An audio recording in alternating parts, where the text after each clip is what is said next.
Hello শিক্ষার্থী বন্ধুরা, আজকের ক্লাসে আমরা কস্ট অ্যাকাউন্টিং এর ম্যাটেরিয়াল অধ্যায়ের পঞ্চম ক্লাস করব। তো বিগত 4টি ক্লাসে আমি প্রথম ক্লাসে বেসিক, দ্বিতীয় ক্লাসে ইউকিউ, তৃতীয় ক্লাসে ম্যাক্সিমাম, মিনিমাম, রিঅর্ডার লেভেল সম্পর্কে বিস্তারিত আলোচনা করেছিলাম এবং ক্লাস নং 4 আমি দেখিয়েছিলাম FIFO method, first in first out method. সেহেতু আজকে পঞ্চম ক্লাসে আমি দেখাবো last in first out method, অর্থাৎ পরে আসলে আগে যায়, অর্থাৎ যে মালটি পরে আমার গুদামে এসেছে সেই মালটিকে আমি প্রথমে পণ্য তৈরির জন্য ইস্যু করব। তো দেখো এইখানে প্রশ্নপত্রে বলা আছে the following are the particulars of the receipt and issue of materials in a factory during July 2014, অর্থাৎ নিচে 2014 সালের জুলাই মাসের একটি ফ্যাক্টরির যাবতীয় গ্রহণ এবং ইস্যু করা সম্পর্কে কাঁচামালের বিবরণ দেওয়া আছে। অর্থাৎ জুলাই মাসে কতটা গ্রহণ হয়েছে, কতটা ইস্যু করা হয়েছে সেই সকল বিবরণী নিচে দেওয়া আছে। এবারে দেওয়া আছে জুলাই 1 তারিখে ওপেনিং ব্যালেন্স, 3 তারিখে পারচেজ, 4 তারিখে ইস্যু, এরকম ভাবে দেওয়া আছে। এরপরে বলা আছে draw up store ledger card under LIFO method, অর্থাৎ আমাকে একটি মাল খতিয়ান বা কাঁচামালের খতিয়ান করতে হবে, স্টোর লেজার কাট করতে হবে এবং সেটি করতে হবে লিফো মেথডের আন্ডারে। তো আমি লিখলাম অ্যাজ ইউজুয়াল ম্যাটেরিয়ালস নং, বিন নং, কোড নং, maximum level, minimum level, reorder level. এখন দেখো বন্ধুরা, প্রথমে লিখলাম date, particulars, receipt, issue, balance. Receipt মানে হচ্ছে আমার এই স্টোরে যতগুলি পণ্য এসেছে সেই পণ্য আসা সম্বন্ধিত যাবতীয় এন্ট্রি কিন্তু আমি এইখানে অন্তর্ভুক্ত করব। আর যখন গুদাম থেকে পণ্য যাবে, তো যদি গুদাম থেকে পণ্য আমি ইস্যু করি, চলে যায়, আমি কিন্তু সেগুলি এই ইস্যুর মধ্যে অন্তর্ভুক্ত করব। আর আমার কতটা পণ্য আসলো আর কতটা পণ্য ইস্যু করা হলো, আমার বাকি যে পণ্য আছে তা লিখবো ব্যালেন্সের কলামে। এখন দেখো বন্ধুরা, জুলাই 1 তারিখে প্রশ্নপত্রে দেওয়া আছে ওপেনিং ব্যালেন্স। লিখলাম ওপেনিং ব্যালেন্স 500 ইউনিট, রেট দেওয়া আছে 10 টাকা, গুণ করলে মোট চলে আসে 5000 টাকা। এই পণ্য কিন্তু আমি ক্রয় করিনি, কিন্তু আমার প্রতিষ্ঠানে পূর্ব হতেই ছিল, হতে পারে বিগত মাসের পণ্য। তো এই জন্য এটি হচ্ছে আমার জন্য প্রারম্ভিক কাঁচামাল বা ওপেনিং ব্যালেন্স স্টকের। আমার গুদামে বর্তমানে 500 কেজি পণ্য আছে, যার দর 10 টাকা, মোট টাকা হয় 5000। এবারে দেওয়া আছে 3 তারিখে ক্রয় করা হলো পারচেজ এবং ক্রয় করা হলো 700 ইউনিট, যা রেট হচ্ছে 10 টাকা 50 পয়সা। তাহলে মোট চলে আসে 7350 টাকা। এখন দেখো বন্ধুরা, বর্তমানে কিন্তু আমার প্রতিষ্ঠানে পণ্য আছে দুইটি দরের। প্রথম হচ্ছে 500 ইউনিট, যা রেট হচ্ছে 10 টাকা, মোট আসে 5000 টাকা। আর এর পরে আছে 700 ইউনিট পণ্য, যা রেট দেওয়া আছে 10 টাকা 50 পয়সা, মোট চলে আসে 7350 টাকা। আমার প্রতিষ্ঠানের স্টোরে বর্তমানে এই দুইটি দরের পণ্য বিদ্যমান। এবার দেওয়া আছে নেক্সট 4 তারিখে ইস্যু করা হয়েছে এবং ইস্যু করা হয়েছে 400 ইউনিট। এখন দেখো বন্ধুরা, এইখানে একটি বিষয় আছে, সেটি হচ্ছে আমাকে দেখতে হবে আমি এই ইস্যুর জন্য কোন দরটি ধার্য করব। এইখানে আমার পণ্য আছে দুইটি, একটির দর 10 টাকা আর একটির দর 10 টাকা 50 পয়সা। তো আমাকে দেখতে হবে আমি এখানে কোন পণ্য হতে ইস্যু করব। দেখো আমি এখানে করতেছি LIFO method, LIFO last in first out. যে পণ্যটি পরে আসলো, যে পণ্যটি আমার পরে এসেছে গুদামে, আমি সেই পণ্য হতে কিন্তু প্রথমে ইস্যু করব। তো দেখো এইখানে আমার পরে আসলো এই 700 ইউনিট, যা আমি ক্রয় করেছি 3 তারিখে। তো এটি কিন্তু আমার পরবর্তীতে আসা পণ্য। তো যেহেতু এই পণ্যটি পরে আসলো, সেহেতু আমি এখান থেকে ইস্যু করব। আমি ইস্যু করব 400 ইউনিট, এই পণ্য হতে ইস্যু করব, তাই রেট দেওয়া আছে 10 টাকা 50 পয়সা, গুণ করলাম চলে আসলো 4200 টাকা।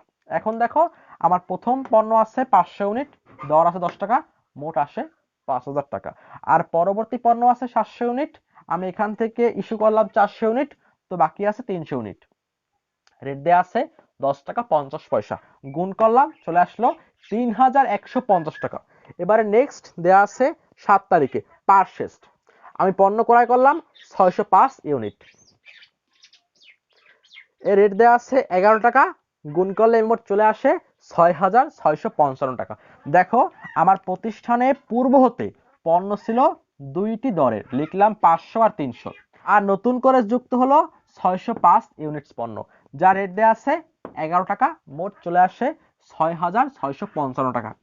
এবারে 8 তারিখে যখন আমি ইস্যু করলাম বা এই প্রতিষ্ঠানটি ইস্যু করলো এবং ইস্যু করলো 500 ইউনিট। এখন দেখো বন্ধুরা, আমি কিন্তু এই যে তিনটি পণ্য আছে, তিনটি ভিন্ন ভিন্ন রেটের, আমি এখান থেকে সব থেকে শেষে যে পণ্যটি ক্রয় করেছি বা গ্রহণ করেছি, আমি সেখান থেকে এই 500 ইউনিট পণ্য ইস্যু করব। তো দেখো এখানে একদম শেষে আছে এই যে 11 টাকা দরের পণ্যটি, যার পরিমাণ 605 কেজি। আমি এখান থেকে ইস্যু করব 500 ইউনিট পণ্য, রেট হচ্ছে 11 টাকা, গুণ করলাম 5500 টাকা। এখন দেখো আমার প্রতিষ্ঠানে পণ্য আছে 500 ইউনিট, যার দর 10 টাকা, আর আছে 300 ইউনিট, যার দর 10 টাকা 50 পয়সা, গুণ করলে আসে 5000 আর 3150। আর এখানে আমার ছিল 605 ইউনিটস পণ্য, কিন্তু আমি এখান থেকে ইস্যু করলাম 500 ইউনিটস, সুতরাং আমার বাকি আছে পণ্য 105 ইউনিটস, যা রেট দেওয়া আছে 11 টাকা, গুণ করলে চলে আসে 1155 টাকা। এবার দেখো 12 তারিখ, এখানে আমি আবার ক্রয় করলাম পারচেজ 650 ইউনিট, রেট 12 টাকা, মোট চলে আসে দাম 7800 টাকা। এখন দেখো বন্ধুরা, আমার প্রতিষ্ঠানে পণ্য আছে মোট 4টি দরের, এই তিনটি তো আগে থেকেই আছে, 500 ইউনিট, 300 ইউনিট, 105 ইউনিট, যা আমার এখন পর্যন্ত ইস্যু করা হয়নি। আর নতুন সংযুক্ত হলো এর সঙ্গে 12 তারিখের ক্রয়কৃত পণ্যটি 650 ইউনিট, যার দর 12 টাকা, গুণ করলে চলে আসে 7800 টাকা। এখন দেখো 20 তারিখে আমি ইস্যু করলাম 500 ইউনিট পণ্য। এবার দেখো বন্ধুরা, এইখানে আমাকে ইস্যু করতে হবে সব থেকে শেষে যে পণ্যটি প্রতিষ্ঠানে আসলো, অর্থাৎ আমার স্টকে সবার শেষে যে পণ্যটি গৃহীত হয়েছিল সেই সর্বশেষ পণ্যের রেট দ্বারা কিন্তু আমাকে এখানে ইস্যু করতে হবে। তো দেখো এইখানে কিন্তু আমার সব থেকে শেষে পণ্য ক্রয় করা হয়েছে এই 12 টাকা দরের পণ্যটি, সুতরাং আমি কিন্তু এখান থেকে ইস্যু করব। এখন দেখো আমি লিখলাম 500 ইউনিট, রেট 12 টাকা, গুণ করলে চলে আসে 6000 টাকা। তো দেখো আমার পণ্য আছে প্রথমেই 500 ইউনিট পণ্য, দর 10 টাকা, 300 ইউনিট পণ্য, দর 10 টাকা 50 পয়সা, 105 ইউনিট পণ্য, দর হচ্ছে 11 টাকা। আর দেখো এইখানে আমার ছিল 650 ইউনিট পণ্য, এইখান থেকে আমি ইস্যু করলাম 500 ইউনিট, সুতরাং আমার বাকি আছে এখনো 150 ইউনিট, যার দর 12 টাকা, গুণ করলে আসে 1800 টাকা। এখন দেখো 24 তারিখ, এবারে আমি আবারও ইস্যু করলাম। দেখো বন্ধুরা, এইখানে ইস্যু করা হয়েছে মোট 550 ইউনিট। এখন দেখো আমায় কিন্তু পুনরায় ইস্যু করতে হবে সবার শেষে যে পণ্যটি আমার গুদামে আসলো। তো দেখো এইখানে সবার শেষে আসলো এই যে 150 ইউনিট পণ্য, যা আমি ক্রয় করেছিলাম 650 ইউনিট হিসাবে, যেখান থেকে আমি 500 আগেই ইস্যু করেছি। তো যেহেতু সবার শেষের দর হচ্ছে এই টাকাটি, সুতরাং কিন্তু আমি প্রথমে এই যে পণ্য আছে এখান থেকেই ইস্যু করব। তো দেখো এইখানে আছে পণ্য 150 ইউনিট, দর আছে 12 টাকা, গুণ করলাম হয় 1800 টাকা। এখন দেখো আমার এইখানে ইস্যু হচ্ছে 550 ইউনিট, যেখান থেকে আমি কেবল ইস্যু করলাম 150 ইউনিট, এখনো কিন্তু বাকি আছে 400 ইউনিট, যা আমি ইস্যু করব। আমি দেখব যে এই যে 150 ইউনিট যা সবার শেষে এসেছিল, তার আগে কোন পণ্যটি ছিল। দেখো বন্ধুরা, এর আগে আছে 105 ইউনিট, তো আমি এবারে এইটুকু সবটুকু ইস্যু করলাম, চলে আসলো 11 টাকা দর, গুণ করলে আসে 1155 টাকা।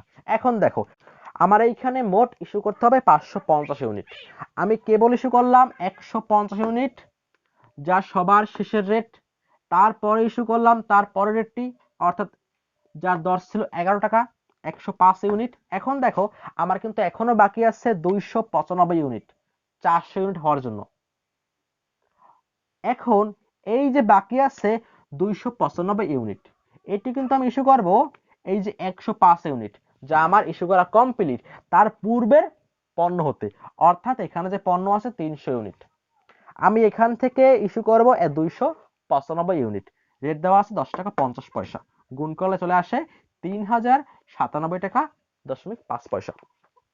আমি আবারও বলতেছি বন্ধুরা, দেখো আমি করতেছি লিফো মেথড, আমাকে দেখতে হবে যে আমার স্টকে যতগুলি পণ্য আছে তার মধ্যে সবার শেষে রেট কোনটি, বা কোন পণ্যটি সবার লাস্টে আসলো প্রতিষ্ঠানে।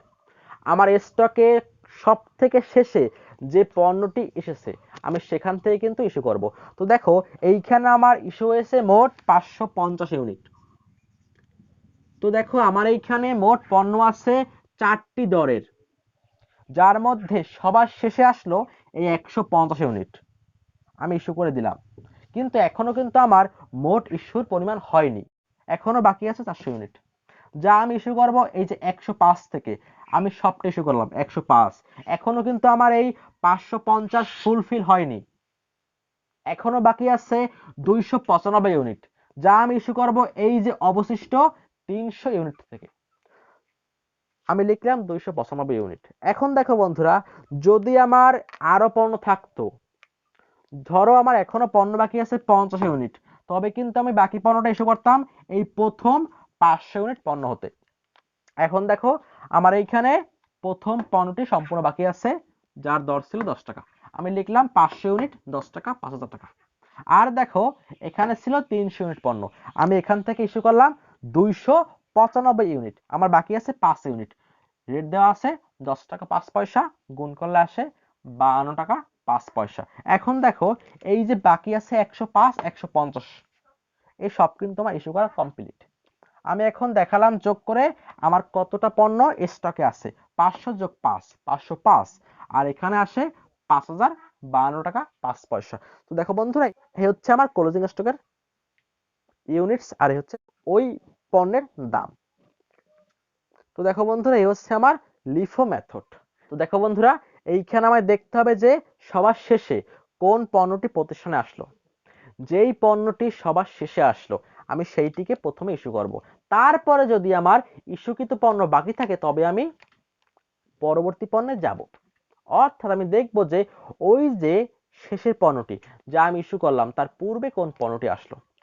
এইভাবে কিন্তু আমি ধাপে ধাপে। তো দেখো বন্ধুরা, ফিফোর ক্ষেত্রে অর্থাৎ ফার্স্ট ইন ফার্স্ট আউটের ক্ষেত্রে যেই পণ্যগুলি বা যেই কাঁচামালগুলি আমার প্রতিষ্ঠানে প্রথমে আসলো আমি কিন্তু প্রথমে সেই কাঁচামালগুলিকে ইস্যু করব।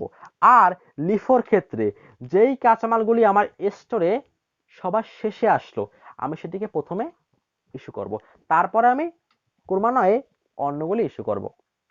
তো দেখো বন্ধুরা, এই হচ্ছে আমার ক্লাস নং 5, যেখানে আমি দেখালাম লিফো মেথড।